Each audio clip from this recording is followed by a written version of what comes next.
কিশোরগঞ্জের হাওর সড়কে পানি আটকে সিলেট অঞ্চলে বন্যা হচ্ছে কিনা তা এই বর্ষাতেই খতিয়ে দেখা হবে, জানিয়েছেন পানি সম্পদ প্রতিমন্ত্রী জাহিদ ফারুক।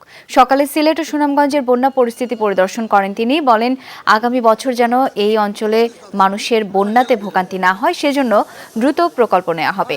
প্রতিমন্ত্রী পরে সিলেট শহরের টুকের বাজারে একটি খাল পরিদর্শন করেন। এ সময় সিটি মেয়র সহ অন্যরা তার সাথে ছিলেন।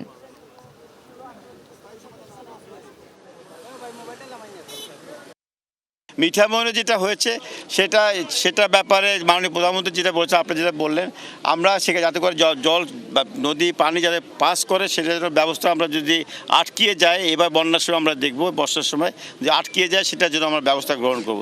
এটা ছাড়া সুরমা নদীতে কিছু জায়গায় কিছু হাম্প হয়ে আছে, চর পরে উঁচু হয়ে গেছে, এগুলোকে আমরা ড্রেজিংয়ের আওতায় আমরা আনতেছি।